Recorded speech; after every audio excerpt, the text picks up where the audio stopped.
Listen closely, my friend. Lean in as though you are sitting beside an elder at the fire, the flames dancing like the restless memories of the past.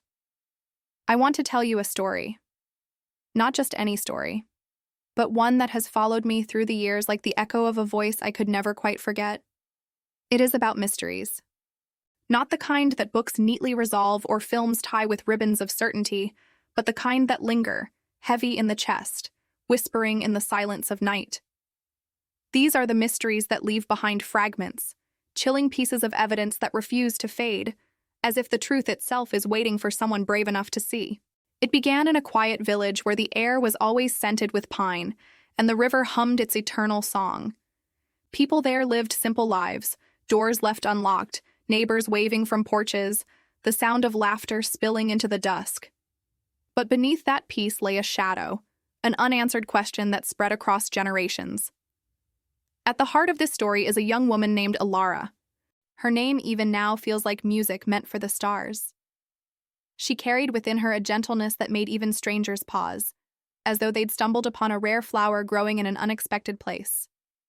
Yet behind her soft smile was an ache she never fully voiced, as though her soul had been listening for something all her life, a truth lost before her birth.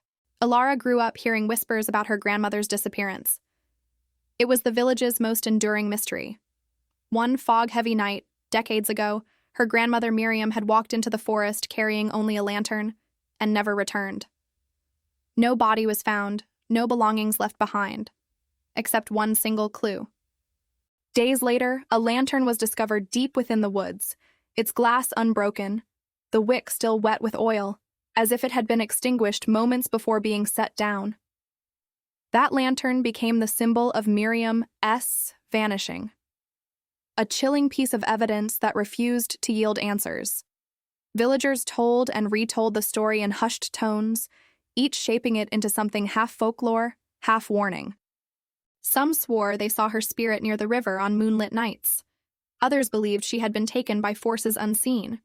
Alara, as a child, clung to these stories like puzzle pieces of a family she never truly knew. Now, years later, Alara had returned to the very house where Miriam once lived. It stood at the edge of the forest, its wooden walls breathing with history, its windows watching the trees like patient eyes. The house had been locked away after Miriam's disappearance, preserved by Alara's father, who could not bear to enter it again.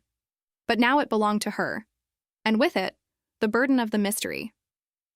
From the first night, Alara felt it. The stillness of the rooms, the faint scent of...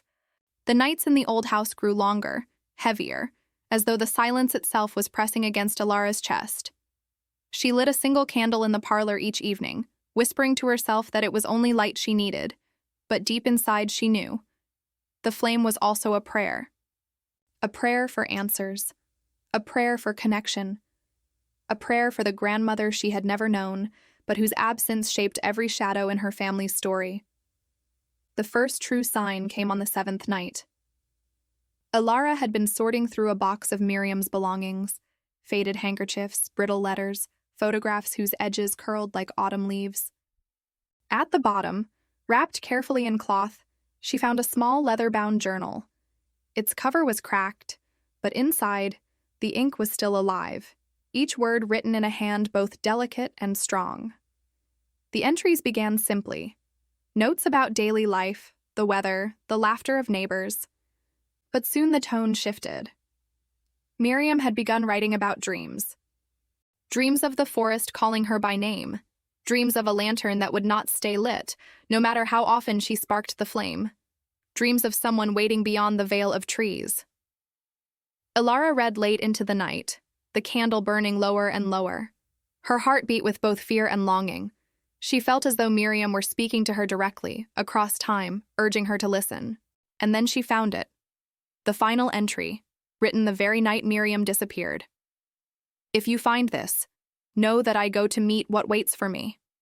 The evidence will never tell the whole truth, but perhaps love will. If I do not return, remember, the lantern is not an ending. It is a doorway. Alara closed the journal with trembling hands. The words struck her soul like a bell, resonating in places she had never dared to touch.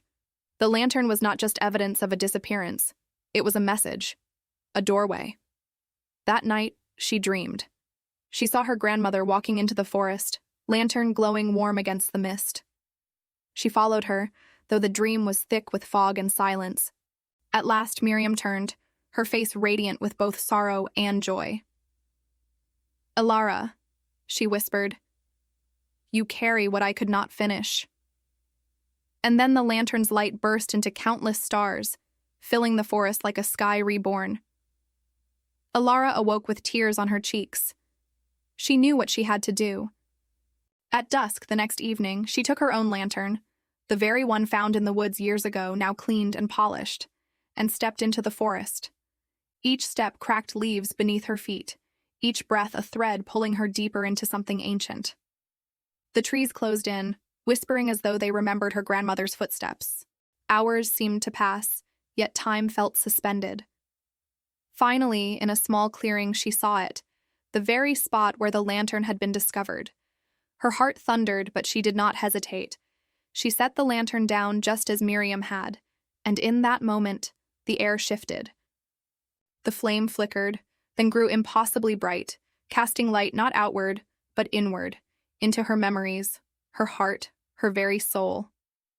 She saw her grandmother's life not as a mystery, but as a story of courage, of love for a world beyond sight. Miriam had not been taken, nor lost. She had stepped through, guided by a calling Alara could now feel within herself. Alara sank to her knees, sobbing, not from fear, but from release. The mystery had never been about disappearance. It was about transformation.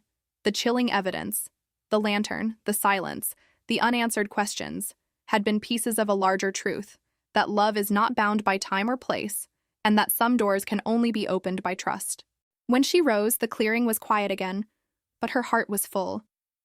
She lifted the lantern, now dim, and carried it home, not as an unsolved puzzle, but as an heirloom of light. From that day on, Alara was changed. She told the villagers not of ghosts or vanishing, but of courage, of listening to the voices that guide us when the world is dark. People gathered in her home, the old house filled once again with laughter and song. And in every story she told, she wove her grandmother's lantern, not as a haunting, but as a beacon of hope. Years later, when Alara herself grew old, she would tell her children and grandchildren, "Some mysteries are not meant to frighten us. They are meant to open us. What seems unsolved may simply be waiting for us to see it with different eyes. Evidence is not just proof of what happened. It is an invitation to discover what it meant." And when she finally laid the lantern down for the last time, the family did not weep in despair. They lit its flame and watched as it glowed, steady and warm, a reminder that every soul leaves behind pieces of evidence, not chilling, but luminous. Pieces that whisper, "I was here, I loved, I continue still." So, my dear listener, remember this.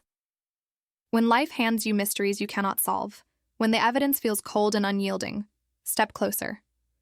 Look again. Sometimes the clue is not pointing to an ending, but to a beginning. Sometimes the lantern is not extinguished at all. It is waiting for you to carry its flame forward.